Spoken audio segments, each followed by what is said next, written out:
Hello student, Katiyar education में आपका स्वागत है। पिछले वीडियो में हमने पढ़ा था नमक का दरोगा पार्ट 1, यानी कि हमने आधा पार्ट पढ़ाया था। आज हम उसी के आगे पार्ट 2 पढ़ा रहे हैं। पहले वीडियो हमने देखा था कि किस प्रकार से वंशीधर ने अपना फ़र्ज निभाते हुए ओलाउद्दीन को हथकड़ियाँ लगा करके उनको जेल में डाल दिया था, जबकि ओलाउद्दीन ने बहुत कोशिश की थी कि इनको हम किसी तरह से रिश्वत दे करके अपने आप को बचा सकते हैं, लेकिन वंशीधर एक ईमानदार और कर्तव्यनिष्ठ व्यक्ति था जो कि उन्होंने रिश्वत लेने से मना कर दिया था। दुनिया सोती थी पर दुनिया की जीभ जागती थी। सवेरे देखिए तो बालक वृद्ध सबके मुंह से यही बात सुनाई देती थी। जिसे देखिए वही पंडित जी के इस व्यवहार पर टीका टिप्पणी कर रहा था। टीका टिप्पणी का मतलब होता है आलोचना करना, कि जिस प्रकार से वंशीधर ने ओलाउद्दीन को रिश्वत के ना लेकर के भी उन्होंने अपने कर्तव्य निष्ठा का पालन किया था और उसको जेल में डाल दिया था। इसकी बातें हर बालक और वृद्ध के मुंह से एक ही बात आ रही थी कि देखिए कैसा व्यवहार किया है, कैसा, मतलब कोई लोग तो अच्छी बात कर रहे थे और कोई लोग उसकी बुराइयां भी कर रहे थे। निंदा की बौछारें हो रही थी, मानो संसार से अब पापी का पाप कट गया। पानी को दूध के नाम से बेचने वाला ग्वाला, कल्पित रोजनामचे भरने वाले का मतलब होता है यहाँ दैनिक डायरियाँ, जो दैनिक यानी हर रोज कोई ना कोई डायरी भरा करते हैं, भरने वाले अधिकारी वर्ग, रेल में बिना टिकट सफ़र करने वाले बाबू लोग, जाली दस्तावेज बनाने वाले सेठ और साहूकार, ये सब के सब देवताओं की भांति गर्दनें चला रहे थे। जब दूसरे दिन पंडित ओलाउद्दीन अभियुक्त माने जो मतलब दोषी होकर के, या दोष जो उसके ऊपर जो दोष लगा था उसके लिए कहा गया, अभियुक्त होकर कांस्टेबलों के साथ, कांस्टेबल आता है यहाँ पर सिपाहियों के साथ, के हाथों में हथकड़ियाँ, हृदय में गलानी का मतलब होता है लज्जा, और क्षोभ भरे माने दुख से भरा हुआ, लज्जा से गर्दन झुकाए अदालत की ओर चले तो सारे शहर में हलचल मच गई। मेलों में कदाचित आंखें इतनी व्यग्र न होती होंगी, भीड़ के मारे छत और दीवारें में कोई भेद न रहा। जब एक जमींदार ओलाउद्दीन जब उसको पुलिस पकड़ कर के ले जा रही थी तो सारे के सारे लोग उसको देख रहे थे, किंतु अदालत में पहुंचने की देर थी। पंडित ओलाउद्दीन इस अगाध वन के सिंह थे, यानी कि इस जगह के या इस एरिया के सिंह के समान थे, शेर के समान थे। तो सभी मन में यही लगा रखे थे कि अदालत में जाते ही उनका फैसला उनके ही पक्ष में आया था। अधिकारी वर्ग उनके भक्त, अमले उनके सेवक, यानी जो कर्मचारी थे वो उनके ही सेवक थे। वकील मुख्तार उनके आज्ञा पालक, और अर्दली होता है जो खास जिसका चपरासी होता है, वो उसके लिए कहा गया है। तथा चौकीदार तो उनके बिना माल के गुलाम थे। उन्हें देखते ही लोग चारों तरफ से दौड़े। सभी लोग विस्मित हो रहे थे। विस्मित का मतलब होता है आश्चर्यचकित होना, इसलिए नहीं कि ओलाउद्दीन ने क्यों यह कर्म किया, बल्कि इसलिए कि वह कानून के पंजे में कैसे आए। ऐसा मनुष्य जिसके पास असाध्य साधन करने वाला धन, जो काम बनता नहीं है, अनन्य माने हाँ बातचीत के कुशल, जो बहुत ही बातचीत में कुशलता पूर्वक थे, वाचलता बातचीत करने में, और वह क्यों कानून के पंजे में आए, यानी कानूनी दांव पेच में कैसे फंस गए। प्रत्येक मनुष्य उनसे सहानुभूति प्रकट करता था। बड़ी तत्परता से है इस आक्रमण को रोकने के लिए निमित्त वकीलों की एक सेना तैयार की गई। न्याय के मैदान में धर्म और धन में युद्ध ठन गया। वंशीधर चुपचाप खड़े थे। उनके पास सत्य के सिवा ना कोई बल था, ना स्पष्ट भाषण के अतिरिक्त कोई शस्त्र। गवाह थे किंतु लोभ से डवाडोल, यानी कि उनके पास जो गवाह भी थे वो भी लालच में आ रहे थे कि कहीं हमारी तरफ से ये बात ना करे या हमें हमारे तरफ ये फेवर में ना बोले। यहाँ तक कि मुंशी जी को न्याय भी अपनी ओर से कुछ खिंचा हुआ दिख पड़ता था। वह न्याय का दरबार था, परंतु उसके कर्मचारियों पर पक्षपात का नशा छाया हुआ था। किंतु पक्षपात और न्याय का क्या मेल? जहाँ पक्षपात हो वहाँ न्याय की कल्पना भी नहीं की जा सकती है। मुकदमा शीघ्र ही समाप्त हो गया। डिप्टी मजिस्ट्रेट ने अपनी तजवीज़ माने फैसले में लिखा कि पंडित ओलाउद्दीन के विरुद्ध दिए गए प्रमाण निर्मूल और भ्रमात्मक हैं। निर्मूल माने यह जड़ रहित हैं, इसमें अंश नहीं है। वह एक बड़े भारी आदमी हैं। यह बात कल्पना के बाहर है कि उन्होंने कोई थोड़े से लाभ के लिए ऐसा दुस्साहस किया हो। यद्यपि नमक का दरोगा वंशीधर अधिक दोष नहीं है, लेकिन यह बड़े खेद की बात है कि उसको उद्दंडता और विचारहीनता के कारण एक भले मानुष को कष्ट झेलना पड़ा। हम प्रसन्न हैं कि वह अपने काम में सजग और सचेत रहता है, किंतु नमक से मुकदमे की बढ़ी हुई नमक हलाली ने उसके विवेक और बुद्धि को भ्रष्ट कर दिया। भविष्य में उसे होशियार रहने दिया जाए। यानी कि औलौपुद्दीन बिल्कुल बिना ही दोष के वो उसको मुक्त कर दिया गया और साथ में बंसीधर को चेतावनी दी गई कि वो अपना काम ईमानदारी से ही करते रहें। वकीलों ने यह फैसला सुना और उछल पड़े। पंडित औलौपुद्दीन मुस्कुराते हुए बाहर निकले। स्वजन बांधवों ने यहाँ पे आया है, अपने भाई बंधुओं ने रुपयों की लूट की, यानी कि बहुत सारा उनको रुपया भी मिला।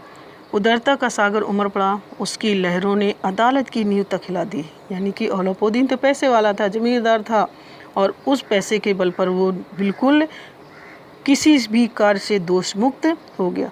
जब वंशीधर बाहर निकले तो चारों ओर से उनके ऊपर व्यंग बाणों की वर्षा होने लगी, क्योंकि वंशीधर मुकदमा हार चुके थे, उनके फेवर में कोई भी नहीं था, इसीलिए उनके ऊपर व्यंग बाणों की वर्षा होने लगी। चपरासियों ने झुक झुक कर सलाम किया, किंतु इस समय एक एक कटुवाक्य, एक एक संकेत उनकी गर्वाग्नि, गर्व की आग को प्रज्वलित माने भड़काने वाली कर रहा था। कदाचित इस मुकदमे में सफल होकर वह इस तरह अकड़ते हुए ना चलते। आज उन्हें संसार का एक खेदजनक विचित्र अनुभव हुआ। न्याय और विद्वता, लंबी चौड़ी उपाधियां, बड़ी बड़ी दाढ़ियां और ढीले चोंगे एक भी सच्चे आदर के पात्र नहीं थे। यानी कि कोई भी सच बोलने वाला नहीं था। वंशीधर ने धन से वैर मोल लिया था, उसका मूल चुकाना अनिवार्य था। कठिनता से 1 सप्ताह बीता होगा कि मुअत्तली का परवाना आया है। यहाँ पर कहा गया है कि जो निलंबन या जिसको सस्पेंड कहते हैं, और उनके पास एक सस्पेंड या निलंबन का आदेश आ पहुँचा। किसके पास? वंशीधर के पास, यानी कि उसको सस्पेंड कर दिया गया। कारपणयता का दंड मिला। अब जो ईमानदार था उसको दंड मिल गया। बेचारे भग्न हृदय, शोक और खेद से व्यथित का मतलब होता है परेशान, और भग्न हृदय माने टूटे दिल वाले घर को चले, क्योंकि उनको सस्पेंड का ऑर्डर मिल गया था। और सस्पेंड होने के बाद वो अपने टूटे हुए मन से घर की ओर बढ़े। बूढ़े मुंशी जी तो पहले से ही कूड़ा बुड़ा रहे थे, यानी कि बुरा भला कह रहे थे अपने पुत्र को, कि चलते चलते इस लड़के को समझाया था, लेकिन इसने एक ना सुनी, सब मनमानी करता है। अब तो कलवार और कसाई के तगादे सहें, बुढ़ापे में भगत बनकर बैठे, और वहाँ बस इसी सूखी तनख्वाह है। हमने भी तो नौकरी की है और कोई ओहदेदार नहीं थे। यानी पिता उनके मन में ही बड़बड़ा रहे हैं कि हमने भी तो नौकरी की थी और कोई बड़े पद पर नहीं थे, लेकिन काम किया, दिल खोल कर किया, और आप ईमानदार बनने चले। घर में चाहे अंधेरा हो, मस्जिद में अवश्य दिया जलाएंगे। खेद ऐसी समझ पर पढ़ना लिखना अकारत गया। यानी कि उनके पिता मन ही मन में बड़बड़ा रहे हैं कि पढ़ाया लिखा जो भी था वो सब बेकार चला गया, क्योंकि उनको सस्पेंड कर दिया गया था। इसके थोड़े ही दिनों बाद जब वंशीधर इस दुरावस्था में यानी विपत्ति में बैठे हुए थे और बूढ़े पिताजी ने समाचार सुना तो सिर पीट लिया। बोले, जी चाहता है कि तुम्हारा और अपना सिर फोड़ लूँ। बहुत देर तक पछता कर हाथ मलते रहे। क्रोध में कुछ कठोर बातें भी कहीं, और यदि वंशीधर वहाँ से टल ना जाते तो अवश्य ही वह क्रोध विकट रूप धारण करता।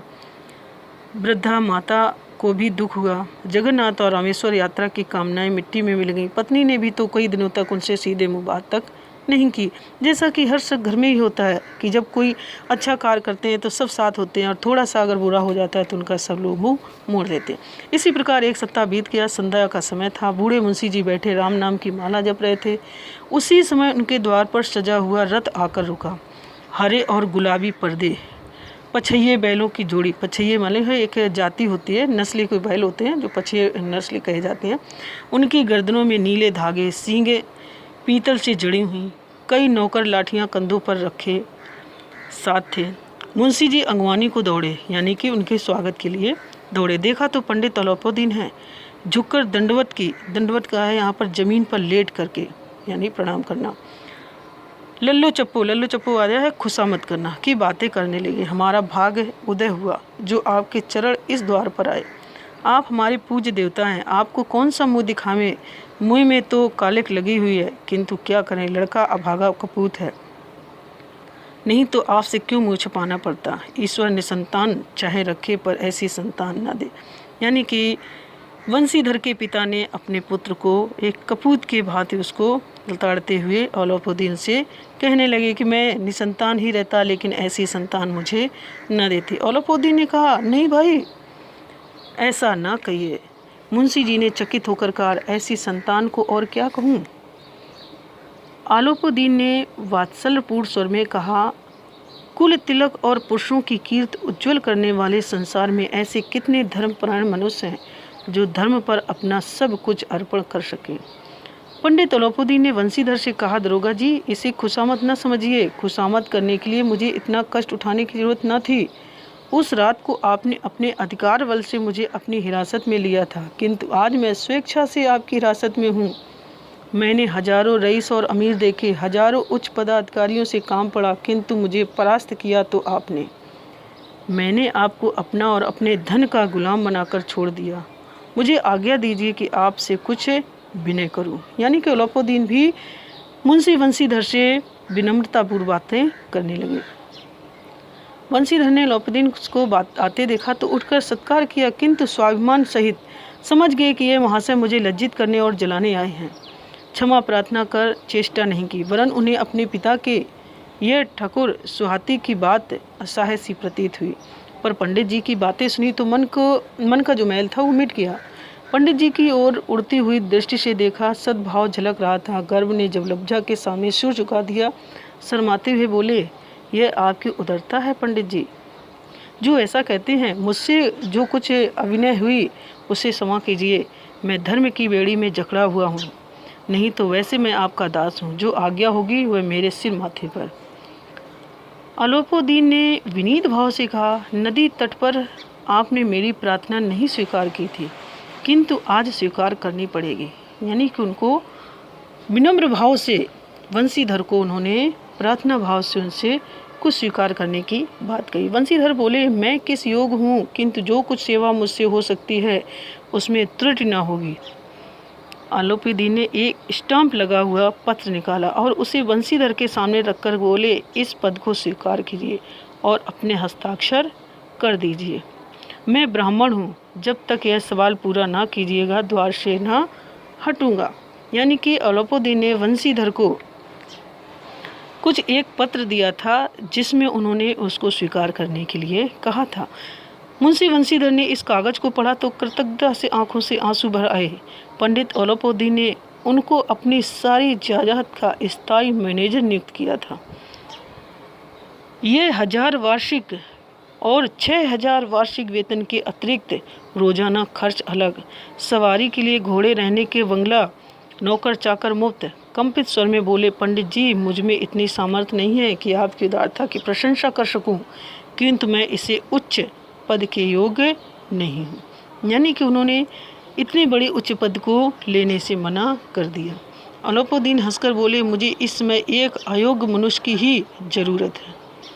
वंशीधर ने गंभीर भाव से कहा, यूँ मैं आपका दास हूँ। आप जैसे कीर्तिमान सज्जन पुरुष की सेवा करना मेरे लिए सौभाग्य की बात है, किंतु मुझ में न विद्या है, न बुद्धि, न वह स्वभाव जो इन त्रुटियों की पूर्ति कर देता है।